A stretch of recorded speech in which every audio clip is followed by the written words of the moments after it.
there, Tracy here, and thank you for joining me for another episode of YQG in Bloom.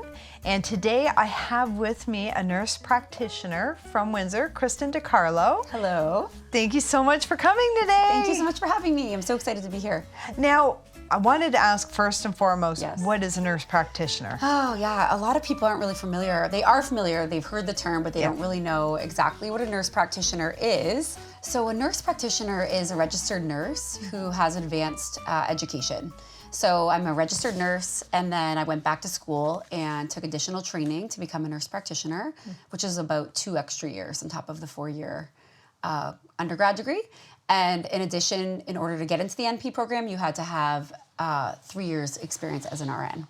Oh, okay. Yeah. So can people go to a nurse practitioner instead of a doctor, or? Yeah, so it's that work? not a replacement role for a doctor. It's a different role, but a nurse practitioner within my scope of practice or within the scope of a nurse practitioner practice can diagnose, can treat many or most health conditions, can prescribe medication and order diagnostic testing.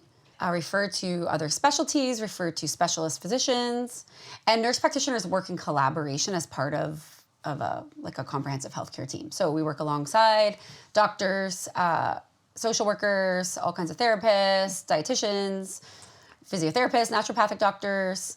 Now, do people pay for a nurse practitioner, or is it covered under the OHIP scope? So a nurse practitioner cannot bill OHIP. So that's a difference between physician practice and nurse practitioner practice. A lot of nurse practitioner roles are provincially funded. So depending on where you work, you may have funding and then you're paid a salary. But if a nurse practitioner is in a private practice, then everything I order is OHIP funded. So if I were to order blood work or refer to a specialist, it is covered. Okay. But the actual fee for the visit cannot be billed to OHIP. Okay. So that's why we see nurse practitioners charging privately, because there's no other way to be compensated for that visit. Yeah. Now, nurse practitioners are like doctors. You do have different specialties. And what is your specialty? So Do you have one? Kind of. As a nurse practitioner, I've worked in a lot of different areas. So I've been doing this for since 2007. So I can't do the math quick, a long time. But, I've worked in women's health and mental health and primary care, teen health, sexual health, all kinds of different areas. But in the last few years, I actually have started my own practice, which is, I bring my nurse practitioner skill set into it, but I offer psychotherapy coaching and bringing in my NP background to work with women, specifically on mental health, around anxiety, burnout, and chronic stress. Which is something that I think we all have a little bit of, at least. Oh, yeah. Being women, we're always on the go. But it's something that we don't really want to talk about too much, because then you're a failure. How would somebody know that they have reached the point of where they need to talk to you about burnout or anxiety? Great question. So burnout is a complex phenomenon. It's not a diagnosis. It's sort of like something that, yes, you're absolutely right. Most of us humans have experienced at some point. And there's a lot of parts. There's a lot of contributing factors. It's not really easy to necessarily identify. But I think when you talk to other women, if I was to say to you, I'm burned out, I think inherently you just kind of know what that means, right? But the World Health Organization would set the definition of burnout as having increased mental distance from one's job. So feeling cynical, feeling really negative about life circumstances or professional work, feelings of emotional or physical exhaustion. That's a big one, for sure. And reduced professional efficacy. So just like less productive, but really nobody talks about it like this. No. Right? What they're saying to me is, I feel like I'm drowning. I feel like I can't keep up with my own life. I feel like I'm in survival mode. A lot of the women who come to me are like super smart, very ambitious. They've accomplished a lot. They have been juggling multiple roles like so many of us do, right? Like they're working, they're managing a home, they have a partner potentially, they have family, they have other things that they have going. Yeah. And then they also have all the work responsibilities. But, all the boxes are checked. Everything looks really fantastic On the paper. outside. Yeah. But on the inside, it's like, help me, I'm at my breaking point. And you're talking about half of North America, because it just seems that it's not nonstop. It's go, go, go, go, go when it's Oh my gosh, your yeah. work and your home life, and you have to be the perfect June Cleaver from the 50s, but also the modern woman of now. And yeah, absolutely. So there's do so it. many factors that play into it for sure, but societal conditioning, right? Like sort of how we're, like a lot of that messaging is still there about like a woman's role for sure, right? And women, yeah, we work now, right? It was different 50, 60, 70 years ago, but now we're balancing all of that, right? And it's hard. It is hard. You do have your friends that'll support you, and you have the men that will support you. The men don't understand that not only do you have the burnout and the anxiety of everything, but then you have hormones on top of it. Oh, yeah. And that just makes everything 10 times worse. Yeah. Well, we know that the mind and the body are so entwined, right? So that's part of, when we look at burnout, we have to look at all of it. Yes. And all the pieces that are contributing. So it's never one thing, really. And burnout is traditionally thought as a workplace phenomenon, so it's related to the workplace environment. But I work with women who are just like stressed, right? They're like, help me, I'm in a pit, I can't function, I'm not having any joy, I don't feel fulfilled, I don't know how to enjoy my life, I feel like it's rinse and repeat, living in the fast lane. That's a lot of what they say, right? And when we look at it, like the contributing factors, yeah, there's societal messaging, there's like multiple roles, but even if we look at the changing culture of work, right? The always on technology, even in our personal lives, right? Like we all have our phones with us. They're always dinging.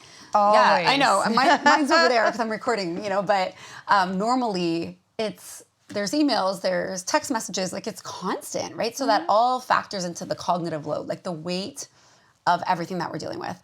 So you brought up a really important point. I just want to cycle back to that when you said that we don't always talk about it because sometimes there's a sense of failure if we're experiencing burnout. Yeah. And oh my gosh, that's so the truth, right? A lot of us see it that way. When we're struggling, it's like, I should be able to keep up with all of this. Like, look at everybody else. They're doing it Yeah. and they're fine, but we don't know behind closed doors. They could be fetal position crying just like we are. Yeah, for sure. So- Yeah. And I like to think about burnout as not a sign of failure. No. But a sign that something just needs to change, right? Sometimes it's just, okay, it's time to recalibrate. What is working here? What's not working here? And what do we need to do to start to actually enjoy our life again and not feel so completely exhausted and tapped out that we can't? I just did an episode not too long ago with Robert France, who is the maestro with Windsor Symphony Orchestra. And we were talking about doing something that you're very passionate about for work. And we don't only get meaning and purpose from our work. Some people do, for sure. I know I do, right? Yeah. And I think you do too, right? A lot of people do, but not everybody gets all of their meaning and purpose from work, and that's okay. But there is a study that came out of U of M in recent years that identified 3 orientations that people have regarding their work, okay? It's really interesting. It ties into exactly what you're saying. So those that see their work as a job, like it's a chore, we do it for money, okay? In those jobs, we're looking forward to the end of a day. We're doing it because we have to. We're like, we have bills to pay. I'm going because I have to. And this can be any job. Honestly, somebody could go into nursing or be a nurse practitioner and do it for that reason. It's a job. It's there to pay the bills, right? The second orientation is those that see work as a career. So it's about progress or progressing, growing in the role, climbing the ladder, so to speak, sort of making money and climbing, right, in the organization. It's a career that you grow in. And the third orientation was about those that see their work as a calling. And really, surprisingly in the study, it didn't matter what the work was. So those that see their work as something that matters. The first study here was with janitors in hospitals, okay? And those that focused on meaning. So those that thought about, I'm going to work to help. I'm part of something bigger than me. I'm here to have an impact. It's purposeful work. yeah. We're happier than the ones that saw it as I gotta go to work. I just have to pay the bills. I'm here because I have to. So you can see it's not even the difference in the actual job.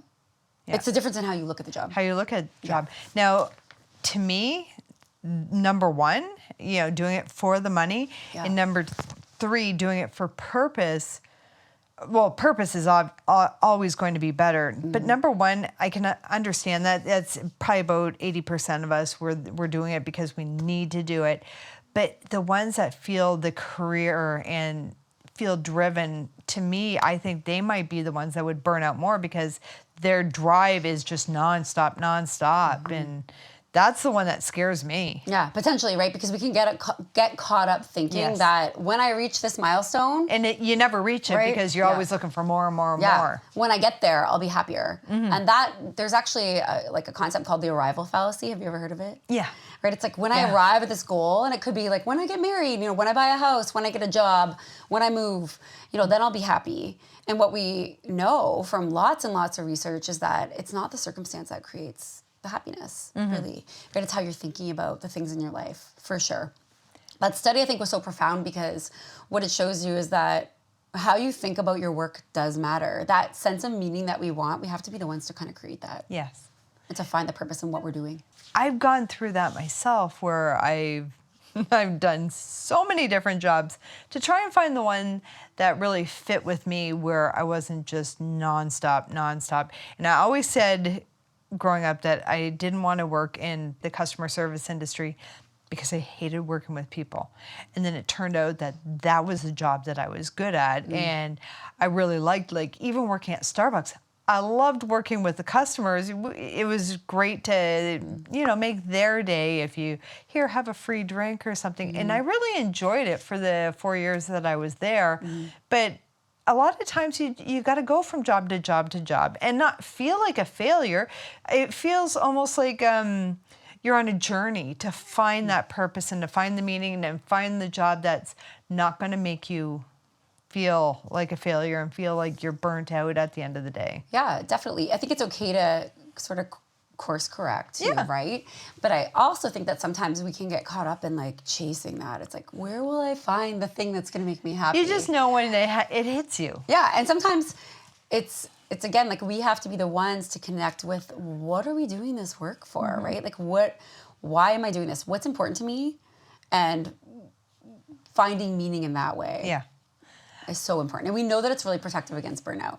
It is nice in a way to have a lot of different careers in the background because you kind of have a little bit of knowledge about different things. So you can have a lot of hobbies and that helps with the burnout when I feel that I'm just getting to the point where I'm going to scream, I'm going to cry. Well, I can go gardening or I can go and do something else for a bit and just to bring my stress levels down. Yeah, and notice that that's connecting with things that are important to you, right? Things you actually love. And I also see what I've recognized in a lot of the people that I work with, and even in myself, it's that when I'm burnt out or when clients are reaching the point of burnout, a lot of times it's what's coming at us. It's all the things we're juggling, but it's also what we give away, right? It's what we're not doing that connects us back to our sense of meaning and joy and purpose and love of life, right? So we don't have enough of what lights us up. Yeah. That's the first thing to go when somebody is feeling completely overwhelmed, completely stressed out. That's usually the first thing that we give up, right? Just notice that when we're stressed out, we're giving up time with friends and we're giving up things like the gardening and walking and sleep and drinking water and going pee and eating dinner, right? It's we give all that away, right? And we get caught up in that complete hustle culture. And it doesn't lead us where we want to go most of the time. It's true. Now, how are you able to help us people with burnout, us women with burnout, and with, the anxiety? Yeah, so it's always very individualized. So I am very individualized in my practice, meaning when I get when I'm working with somebody, we're looking at what are all the factors that are contributing to where you're at now. So internal factors, external factors, all of it. So we pick it all apart. We sort of look at what are the things that are not working? What are the things that you're wanting more of? What are all the factors that are contributing? So I actually use a 4-step process with my clients. The first part is recognize, right? So we want to recognize the signs of burnout and stress. It's so very normalized in our culture to just be completely running on empty. Have you noticed that? Oh, yeah. Right? That we don't even always recognize that we've been feeling really bad for a long time. So first off, recognizing the signs of burnout. How do you know when you're getting to your limit? How do you know when you're running on empty? What would be the normal? And what I mean by normal answer is there are some certain things that everybody has in common. Obviously, being overly tired, emotional. Oh, yeah. Yeah. Ready, anger. Yeah. I think it's just often like a general lack of meaning or detachment from even, when you're with people, feeling like you're disconnected, feeling like you're having a hard time connecting. Yeah, looking, going, okay, can I go home yet? Yeah. And sometimes that's still there, right? Like you might want your time at home. But just feeling like I think it's a big loss of feeling of joy, right? Essentially, like sometimes just feeling like you can't quite access happiness for some reason, even though you think you should be able to, because everything's going good, right, on paper. Yeah. Exhaustion is a big one. Feeling like I just can't do it anymore, right? Lack of focus or frustration, irritability, loss of motivation. Like a lot of people are just waking up and they're like, I just can't today. I just can't do it anymore. I think we all do that, especially here, because it just seems that the North American culture is just go, go, go, go, go, and everybody has to be happy. We're just conditioned that way, and I hate it. Yeah, and like how many times do you wake up feeling that way though? We don't give ourselves what we need. We're just like, we just have to push through it, right? So I think, step one is to recognize when you're burned out and then dig a little bit deeper. Like let's recognize what's contributing here. What are all the internal factors and the external factors, right? Sometimes the external factors are things like environmental factors, right? Workplace environment, relationship quality, financial strain, health issues, changes, like people going through a divorce or a move or, some life rocking event, for sure will contribute. So we have to look at all of that for sure. And then the internal factors, things like, what are your coping strategies? How do you cope with stress? What is your self-care like, right? Boundaries, do you know how to set them? Do you have them? Do you teach coping skills? Yeah. Thank you, because I say to so many people, life is so much easier when you have coping skills. It's not perfect, and trust me, it's not. But it's something that I learned a long time ago when I had reached my breaking point and I saw a therapist and he taught me coping skills. So I didn't have to worry about being on medication, and it's hard to remember those skills sometimes. But I'll tell you one thing, they're life-saving and life-changing, and they really help reduce the stress when you can sit back, relax, and remember how to do it. And I don't think a lot of people have coping skills or know how to implement them. Yeah, for sure. Right? Where did we learn that? Yeah. Really, right? We don't really learn what to do with our Not emotion. too many people teach it anymore. Yeah, it's so true. And I think if we think about our lives, how do we learn how to deal with emotion? We don't learn that stuff. No. Right? What do we do when we're feeling stressed? So yeah, a lot of what I do is teach tools, strategies, how to support yourself, essentially, how to support your own self-care, how to, navigate hard things, right? Because we're going to go through them. It's part of life. There's no way around that. Yeah, and it's okay to have a me day where I want to stay in my pajamas and stay in bed and pout and watch stupid movies. It's okay to cry and not be so hard on yourself if you have days like that, because we all do. Yes, 100%. Right? Especially women. Oh, yeah. And notice how much we judge ourselves for it, though, right? Oh, yeah. So much. And that's what I said to my husband, is I'll have the days where it's like, you know what, I'm feeling like heck. It's going to be a jammy day. I'm showering, I'm getting into my jammies, I'm watching TV. And then I'll be sitting there and I'll start doing stuff. And he's like, I thought you were relaxing today. And I'm like, I felt guilty. Yeah. I knew the dishes needed to be done. I wanted to do this, this, and this. And I felt guilty about having a me day. Yeah. So I never do it. Yeah. And why do we feel guilty for that? I don't know. What it's about, right? It can wait until tomorrow. Yeah. I should be doing more. Yeah. Right? It's we should be always doing. We kind of forget how to just be, for sure. That's why I want to live in Europe. Yeah, where they have 4-day work weeks and Yeah. they concentrate on family and home life. Right? And I know. you work.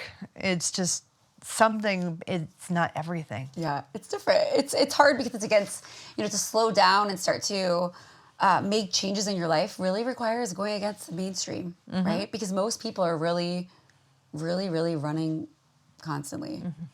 So the second piece of my system that I use is a big, part. It's what I call restore. Okay. We have to restore well-being, for sure. Burnout in its core is a dysregulated state. So the nervous system is sort of in hyperdrive, or it could be completely, we're completely fried, right? We're completely exhausted. So we need to get back to well. So that piece is about even answering the question, like, what do I need? Right? A lot of times I ask clients that and they're like, I don't know. Like, I don't know. We learn to sort of tune out that voice where we can't even identify our own needs. But things like sleep, so important, honestly, so important. Things like movement, nutrition, like the quality of what you're eating, who you're spending time with, your environment, like all of that. We need to restore that. And then mind-body practices, you know, getting our physical and our emotional health back to good. Right? That's a big part of it. It's huge. And it's hard. It's not easy. No. That's for sure. The third piece that I really work with clients on is, you know, rewire. I call it rewire. So we do a lot of work here. This is like looking at the things in our life that need to change and actually making the changes. And this is where we need support because it's hard to do it on our own, right? So changing or recognizing the patterns that might be contributing. So things that like, you've been doing forever, your entire life. Yeah, and they're not bad, right? But like things like, I'm a perfectionist, right? I am a doer. I am like an overachiever. So many people think about themselves that way. And it's a strength in a lot of ways, right? Because it lets us get to where we want to go. But in the end, we almost like need to harness the strength because in the end, it can become like a double-edged sword, right? Yeah. It start to like notice how we're contributing, right? How do we shift what needs to be shifted so that we can feel better? A big piece of this is like self-compassion, right? Rewiring that voice in our head that's always ripping ourselves apart. Right? Yes. Like the self-critic, like all the negative self-talk, like the way that we can so readily put ourselves down and be so hard on ourselves. We need to move out of that. And there's a lot of, again, good evidence on the importance of self-compassion when we're trying to overcome burnout or we're trying to get, you know, even just feeling better in general. Yeah. And it seems so hard sometimes. It is. Yeah. It is hard. Like everything that you're saying here, all the 3 points so far are so hard because you basically have to break down everything that you have been taught growing up and you've lived and then reworking it all to make it fit properly or get rid of it. And that's a lot of work. Yeah. And we understand that we need to do that. Like we just get it logically. But it's right? hard. So totally. Yeah. I'll do it next week. Yeah, for sure. And even things like when we're trying to even like go to bed on time or go out for a walk, like how do we overcome that part of our brain that's like, I don't want to, you know, I know I should do it, but I still won't follow through, right? That's the beauty of coaching and like helping us, you know, helping ourselves to move forward. The other piece with the rewire is things like, and this is hard for people, setting boundaries. Like super hard for most of us, because I think that, especially as women, we're sort of conditioned that our value comes from like doing for other people. Yes. Right? So, oh, God, yes. As soon that. as you said that, it's like, yeah, we say yes to everybody because we don't want to be that person. Yeah, right? And like the people pleasing and saying yes and like over functioning and doing everything for everyone and being like a helper. It's good. It's not that we shouldn't do those things. It's not about not doing it, but it's about, you know, being aware of what's driving some of it and making sure it's like a true yes and not something that we're feeling that we need to do out of obligation. Right? Other things like tackling relationships. That's a big part of the rewire. Like what are the challenges that people are having in their relationships, both in and out of the workplace? So becoming equipped how to have hard conversations, how to speak up, how to ask for support. So hard for so many of us. Especially when you either are scared of somebody looking down on you or they actually are. Yeah, right? Because people judge. It's just what they do, right? And then creating confidence is a really big part of this part too, right? We lose that sometimes. Like how do we become really secure and confident in ourselves so that we can have the life that we want? That's the foundation of it all. We're just broken society. Yeah. And the second one, this is my favorite one. I call it reignite joy. So this is about defining joy for yourself. Like, what does it mean to you, right? What does that mean?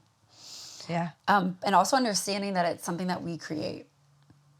And that's where we tie in community and connection and meaning and purpose and fun and celebration and having things that like light you up and help you look forward to your days. So bringing that in because it's so often, it's like we give that piece up. Yeah. Right? And then some people, they feel like I've lost that sense of joy or like that spark in my life. And that's what we do in that fourth part, right? We learn how to reignite that piece and bring the joy back. It's hard to keep that going when you have everything else going. That's always seems to be the last thing that you think of is Yes. what makes you happy. Yeah, but we need that. Oh, for sure. Burnout is a lot of what we're doing, but it's also what we're not doing. How long I know it's different for each person, your program, but in a generalized, like it's obviously not going to happen in a week, and that's what everybody's looking for, is a quick fix. Oh yeah, yes. And I would say that people start to see changes early on, right? When we have the support and we have the tools, and even when we have the chance to feel empowered, meaning like when we recognize that we have so much power over our lives, then I think change happens quicker than we think. But you're right, it's not overnight, and we do need to do work, but it's not like work in the sense of like, I gotta do this thing, right? It's really fun, fulfilling work. Yeah. So I don't think there's a one size fits all for sure. No. But I would say I work with people typically for 12 weeks at a minimum. Some stay longer, some stay shorter, but most I would recommend 12 weeks for sure. Because what it does is allows us to start to do the work that we need to do and to start to actually put it into practice. You know, like anything else, we're gonna get back what we put in, right? So when we start to like want to make changes in our life, we have to commit to those for sure. And we're doing it for ourselves, right? Like we're doing it for you're doing it for you. But yeah, I work with people generally for 12 weeks. I'm actually going to be launching like a new program this fall. So it's 12-week program.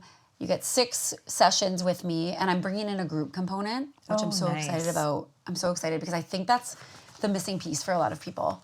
Honestly, we know that we heal in community. There's lots of studies, you know, even there was a Harvard study that showed, it was like decades long, but they followed men throughout their life to see like, who is the happiness? What is it, like, who's the happiest? What does it really depend on? And what they found is that relationships and connection, quality of connection, is the greatest predictor of happiness. So I think for a lot of us, like a lot of people are lonely, right? Yeah. Even when we're surrounded by people. So I really want to bring in that sense of community. So I'm going to start, you know, a group coaching component that I'm really, really excited about. It's a really great idea, because then not only are you just saying you're not alone, you're showing it. Yes. Oh, And, yeah. I mean, there's nothing better than having coffee with somebody and being able to commiserate about the same thing that we don't always have time to do. So they're going to have time to say, hey, it's happening to me too, and Yeah. There's so much help each other. so much power in relating like that, right? And to even see, you know, even if you're watching somebody else be coached, You're learning. we're learning, right? Because a lot of the central themes are the same, right? The situations might be different, but a lot of what we experience as people is very universal. Well, and a lot of times, like if you're talking to me and saying, you know, you should be feeling like this or you should be doing this, you're kind of almost put on the spot. It's like, oh, it's too much to take in. Yeah. But when you're watching somebody, you saying it to yeah. somebody else, sometimes it resonates a little bit better, I find. So right. Yeah. Because you're not right in it. Right? Yeah. We can start to see it. Yeah, you when panic when somebody's talking to you going, Yeah. you have to do this. It's like, okay. Yeah, yeah, it's really vulnerable and hard to do Yeah. that sometimes, right? But there's like beauty in seeing somebody else be coached. So yeah, I'm hoping I'm gonna bring in, I am bringing in a group component, which I think is gonna be really awesome for a lot of people. Now, how many people are going to be in that group? I don't know. It's brand new, right? I'm hoping I'll probably keep it to 10 to 15 Yeah. to keep it small group and then have multiple groups if needed, right? But I think, you know, I've done group coaching in the past, and I feel like it's just like an amazing experience for most people who are in that group, just to bring people together. But yeah, we know that sense of community is important, and I think it's something that, even though we're more connected than ever in so many ways, there's in a lot of areas like we're lacking that community that we used to have. Oh, for sure. Now, one thing I did want to ask you is, when you're finding that people are experiencing the burnout, and I had alluded to it at the beginning, especially with women, that sometimes it's a hormone thing. Do you look at that as well to see if it works along? Like, okay, you're more stressed out during these times, and Yes, that's a great question for sure. Like we know that the emotional and physical is very connected for sure. And there's always a lot of factors, and many are physical. Yeah. So I can look at that, and I do look at all of the aspects. But as far as hormonal health, I would link, you know, collaborate with other providers who that is their expertise. For sure. So that, you know, that's a lot of an NP role too, right? Is that collaborative practice where that circle of care is so important. Like making sure each person has the care that they need surrounding them. Oh, great. Now, when you start this group program in the fall, Do you know where that's going to be located yet, or is it still It's actually in the works? all virtual. Oh, it's all going to be because I do virtual. see clients all throughout Ontario. Okay. And some out of Ontario. So it's going to be virtual. Yeah. So is your practice virtual, or it's all virtual? Fully virtual. Yep. Oh, that's great. Yeah, yeah. You know, it's hard. Some people are not used to that, right? Especially, I think, with like things like counseling, we're used to very traditional in person. But I think it's great, right? Especially for women who are completely busy, right? I have people that I coach in their cars on their lunch, right? So it's just, you know, convenient, and it allows me to reach people, and people like me to work with people who I probably couldn't have otherwise. So it'll be like a big Zoom. yeah, yeah. Oh, that's it's all great. secure, and we actually work virtually. Yeah. Now, how can somebody sign up for that? So you could visit my website. I think it'll be in the show notes, maybe? Yes. So www.KristinDiCarlo.com. Okay. And there's some information there. But really, you could email me. My information is all on my webpage. And I offer free discovery calls, so free consultations. Okay. To come in and talk to me and see if it's a good fit for you, and to ask questions. And I can tell you about the different ways that you can work with me. I also work with people just on a one-on-one basis, like a per session basis. Okay. So that's there as well. And is there going to be any fees for the group program, or is it? Yeah, so it'll be like a one fee Okay. For the whole program. Okay. And the program includes group calls as well as the one-on-one sessions, as well as I have an online, sort of like I call it, it's like a platform, like a database where there's self-study. So for people who are busy, I say that and they freak out. They're like, don't give me any more work. But some people, it's not work, right? It's there to sort of like deepen this journey for yourself, right? So some people want to learn more. They want to do some, you know, work on different areas. So I have a database where there's different topics: confidence, relationships, you know, how to manage conflict, how to process emotion, like all of that. I have self-guided study as well. So that's something that a lot of people find really helpful. That sounds like a lot of really helpful tools. I mean, just thinking that those tools are available there, I'm feeling a little less stressed, knowing that it's out there and not that hard once you put your mind to it. Yeah, it's fun. It's just once you get there. It's it's getting there over that's the worst. Yeah, and you know, I'm trying to make it as easy and I don't want to say quick, but easy as possible for people who are busy. This is not meant to make work, but to add value, right? So when you're struggling in your life,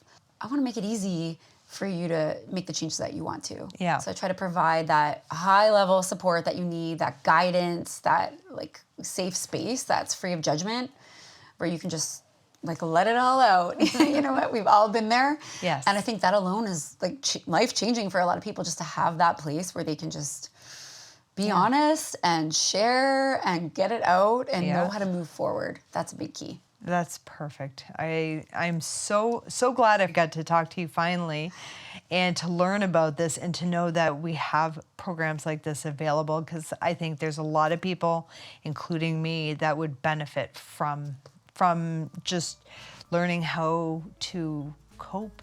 Yeah, right? With life. Definitely. Yes, for sure. And thank you so much for having me. This was amazing. I was so happy to talk to you. I really appreciate it, Kristin. And I was talking to Kristin DiCarlo, a nurse practitioner here in Windsor, Ontario. And my name is Tracy Martins, and I want to thank you for joining me for another episode of YQG in Bloom. You guys have a great day.